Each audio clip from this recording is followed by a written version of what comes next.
To preface things, the Philadelphia 76ers went to the Amway Center last night to play against the Orlando Magic, a team that they haven't beat at their home court in the last 4 games, I think.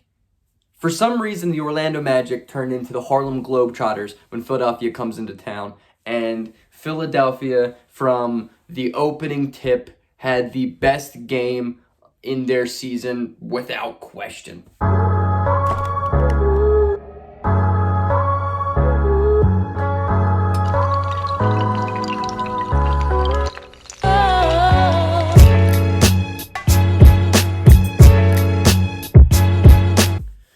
It's 9-9, right? I'm watching the game. It's a good game so far. You know, Ben Simmons brings it up the court a little bit to the right. He passes it to Embiid. He then shoots over to the right corner, you know, where he hits that famous New York Knicks first three-pointer ever. And then you see like a Danny Green pick, and all this is happening in slow motion to me. And I'm like, are we going to give it to Ben Simmons? Is he going to shoot a three-pointer right now?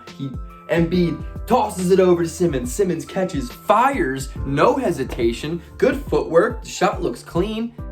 Swish. 12-9 Sixers. At that point, I look over and I'm like, this game is over. This game is over. Ben Simmons just knocking down threes in the first quarter of a game. I'm here for it. We need so much more of that. He splashes from that corner. The shot looked nice. There was literally nothing you could say bad about what Ben Simmons did there. And you know what the craziest part is? Like, I know that we won by 149,000. I mean, the final score was 116-92. I know that we won by 24, but Ben Simmons only finished with 9 points, 10 rebounds, 8 assists, and he only shot the ball 7 times. It's just like funny. Like, if I'm Ben and I'm hitting a first quarter three, I'm going to go out there and I'm just going to be more aggressive. I'm going to shoot more, especially, you know, building up a humongous lead. I'm not going to be passive. But I don't want to talk about negatives because there are so little negatives. I think the only negative I could probably argue is that Danny Green just didn't shoot the ball well, and he ended up hitting 1 of 4 from 3. So, I mean, you can't even really complain there. Shake Milton didn't play fantastic early on, but he finished 6 of 15, 1 of 4 from 3 with a plus 20, plus minus. He had 14 points, 6 assists and 4 rebounds, 2 blocks and a steal. Yeah, I mean, I'm taking that. I'm taking that every day. I don't even know where to start. I would like to say that I think Joel Embiid is going to I've been saying this. I said this before the season started. I've said this since game 1 of the season. Embiid is really going to start to make a strong case for MVP. I mean, he went out there. He had a plus 23, 21 points and 9 rebounds on 7 of 11 from the field, 1 of 2 from 3 in 27 minutes, dude. If we had Embiid out there in the fourth, he could have had 35 points. Dominated. He was dominated. That one post move that he put on Vucevic was just unreal. The spin move. I mean, he like jab stepped him, took him to the rim, spin underneath the rim, and just one hand slammed it on top of him. Unreal. You don't see big men make that play. Embiid is such a unique talent. He's so phenomenal. He's so phenomenal. I think he might, him and Jokic are the 2 best centers in the NBA, and then there's a massive drop-off, and I think Embiid is the best scoring big man since, I guess Tim Duncan, but he's not really a 5 like Shaquille O'Neal. You know, Embiid is a dominant force down low. I love it. He's having a huge year. He's averaging like 27 and 13, which I know he's only played 4 games, but there's a reason why we're 4-0 in those games. Seth Curry had the best game of his Sixers career. He had a plus 24. He had 21 points, 5 of 7 from 3, but not even that. Like, don't get me wrong, his three-point shooting is lethal. It's the best we've had since JJ Redick. He adds an entire new layer to the Sixers, an entirely new fear factor that other teams have to deal with because how good of a shooter he is from deep, from off the dribble, catch and shoot. He's phenomenal. He's phenomenal. But I think my favorite thing about him is that he's not just the three-point shooter. See, a big problem with JJ Redick was that he wasn't a very good dribbler. He couldn't really score or get to the rim at all, and it's not his fault, you know what I mean? That's just not who he was. Seth Curry, on the other hand, is crafty. He is so crafty. The one move that he had was like a layup. He cut to the rim on a pump fake. He split 2 defenders. He did this nasty little hesitation move with his right hand and went up. That's what he does, dude. He's a really, really good shot creator as well. And it adds a whole new layer to the Sixers offense. The Sixers are monumentally better because of it. So I love Seth Curry, dude. He's only getting better every single game. He had 21 and 3 assists, 7 of 12 from the field. That's just Seth Curry work. I love it. And I think at a point in time, we need to start talking about Tobias Harris, because Tobias Harris had 20 points, 9 rebounds. He had another fantastic game. He had the best plus minus on the entire team. When he's shooting like that, he was 3 of 4 from 3 and 8 of 15 from the field. When he is shooting like that, the Sixers are so hard to beat, because that's what we need. That's what we're paying $34 million a year for, is that production right there. It's that Tobias Harris right there. And he was lethal. He was lethal. He's been back-to-back games now where he's been nothing but praise. There's nothing but praise you can give that guy. He's been so good. But my thing is, okay, be it consistently. Maintain this level of work, because a big thing with Tobias is he is streaky as all hell. He's the type of guy that can give you 2 weeks of phenomenal basketball and then give you a month of terrible basketball.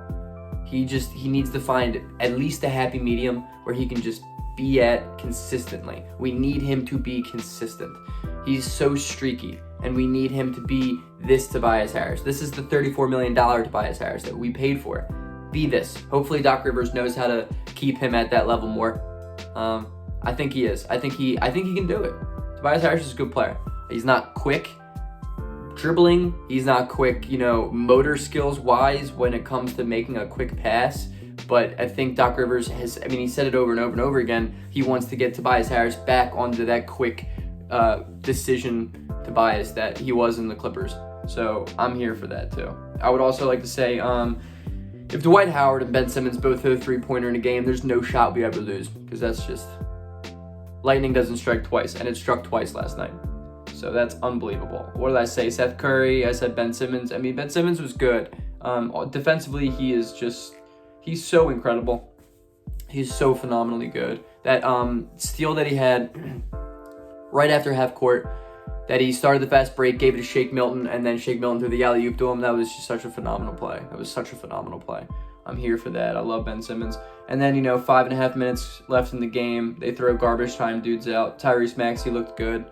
His mid-range jump shot was on point. It's the best it's been all year. I loved watching it. He got to the rim again, easily again. He's so much quicker. He's so much better than the guys that he faces at the end of the fourth quarter on games like that. That it's awesome to see. And you know why the Sixers won at the end of the day? The Sixers won because Tony Bradley and Furkan Korkmaz did not play. And if you know me, you know those two are my least favorite athletes on the face of the earth right now, outside of Al Horford and Raul Neto. Because, wow. Yeah, but you're going to win games when Tony Bradley and Korkmaz aren't playing.